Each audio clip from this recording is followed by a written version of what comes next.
ఎన్ని సంఘటనలకు మూల కారణమైన ఎగ్జైల్ పత్రిక వ్యవహార శైలి ఎప్పుడూ వివాదాస్పదమే. ఈ రష్యా టాబ్లాయిడ్ నిబద్ధత లేని ఓ నామక పత్రిక. దాని ఆన్లైన్ ఎడిషన్ చూస్తే చాలు అశ్లీల చిత్రాలే దర్శనమిస్తాయి.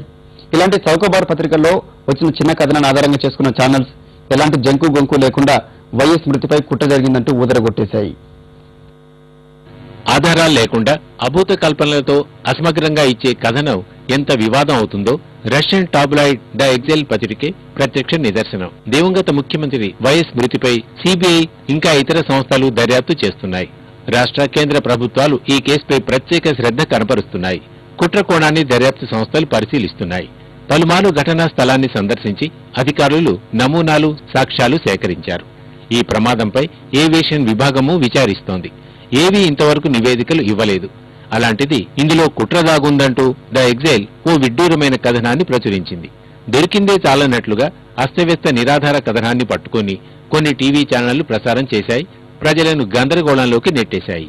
ఇంతటి టీడీపీ అధినేత చంద్రబాబు నాయుడు ఆయన నివాసంలో ప్రస్తుతం మీడియాతో మాట్లాడుతున్నారు. దాన్ని ఇప్పుడు ప్రత్యక్షంగా చూద్దాం.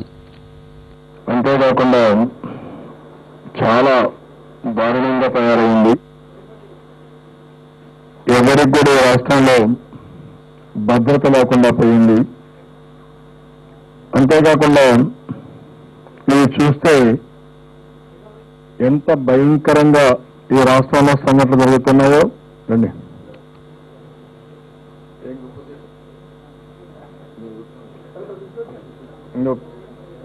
ఒక చీర ఇక్కడ ఒక చీర ఇక్కడ వేస్తారు. ఇంకొక చీర వేస్తారు ఇక్కడ.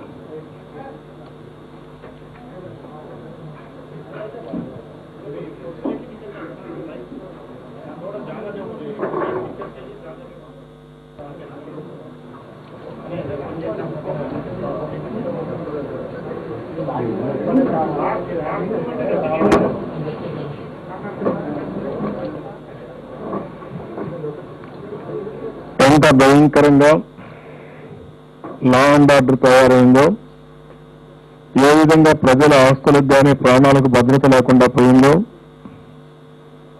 ఏ విధంగా లేని దాన్ని ఉన్నట్లు సృష్టించి దాడులు చేయొచ్చునో ఇవన్నీ చెప్పడానికి ఈరోజు జరిగినటువంటి నిన్న జరిగిన సంఘటన ఒక ఉదాహరణ. మీరు చూస్తే ఎక్సైల్ అనే మ్యాగజైన్, ఇది ఒక ఎల్లో మ్యాగజైన్ అని, ఇది ఎప్పుడు కూడా ఒక స్కాండ్లెస్ పేపర్ అని, ఇది notorious for publication sex and scandalous కోసం ఉందని చెప్పి మొత్తం ఇంట్లో వచ్చింది. అదే కాకుండా ఈరోజు వెబ్సైట్లో దీన్ని పెట్టినప్పుడు కూడా అక్కడ ముందు ఆ పేపర్ను బ్యాన్ చేయడం, బ్యాన్ చేసిన తర్వాత దీన్ని వెబ్సైట్లో పెట్టడం, వీళ్ళు ఇంత మునుపు కూడా గాంధీజీని గురించి చాలా వల్గర్ ఆర్టికల్స్ అని రాయడం, ఆ విధంగా ఆ దేశం నుంచే బయట పంపిస్తే పనామాకి వెళ్ళిపోవడం, అక్కడి నుంచి అమెరికాకి వెళ్ళిపోయి ఎక్కడెక్కడో ఉండి ఇలాంటి స్కాండల్స్ రాస్తుందని చెప్పి చాలా స్పష్టంగా ఎస్టాబ్లిష్ అయింది. అలాంటిది వాళ్ళ యొక్క వెబ్సైట్లో రాజశేఖర రెడ్డి గారు చనిపోయిన రోజున, అంటే అప్పటికి డెడ్ బాడీ రాకమునిపే, దగ్గర ఆ టైంలోనే నేను రాకమునిపే ఒక ఆర్టికల్ రాయడం, అది కూడా అతను చెప్పినప్పుడే స్పెక్యులేషన్ హైపోథెసిస్ అని చెప్పి అతను రాయడం, ఇంతకుముందు కూడా పేపర్లో దీన్ని ఎక్కడికెక్కడ కుట్ర జరిగింది అనే విధంగా రాసి కొంతమంది పోయారు. అది నిన్న సాయంత్రం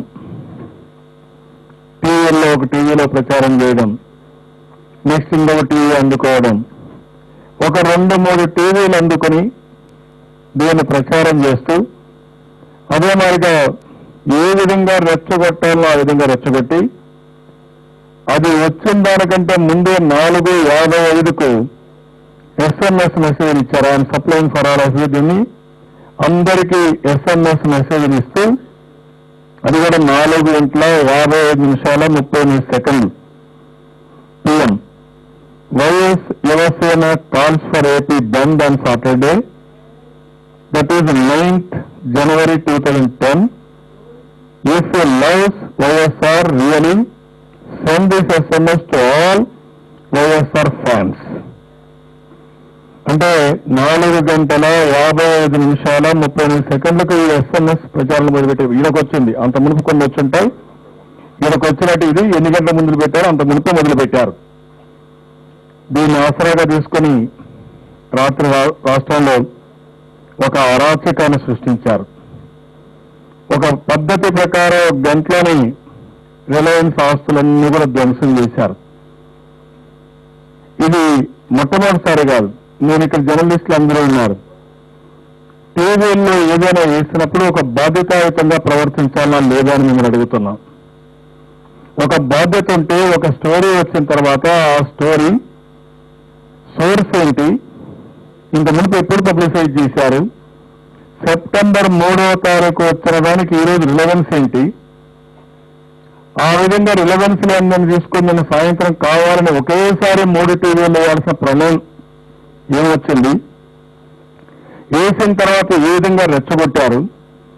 ఇంత మునుపు కూడా 2-3 సార్లు పేపర్లో ఇదే మార్గ ఆర్టికల్స్ వస్తే, ఆర్టికల్స్ వచ్చిన తర్వాత అయితే మీరు చూస్తే వైఎస్ హెలికాప్టర్ దుర్ఘటన కుట్ర కాదని చెప్పి ఆ రోజు అభిషేక్ సింగ్ హెలికాప్టర్ దుర్ఘటనలో వైఎస్ రాజశేఖర్ మృతి దాన్ని పత్రికలు రాజకీయం చేయడం సరికాదని కాంగ్రెస్ అధిష్టాన వర్గం స్పష్టం చేసింది.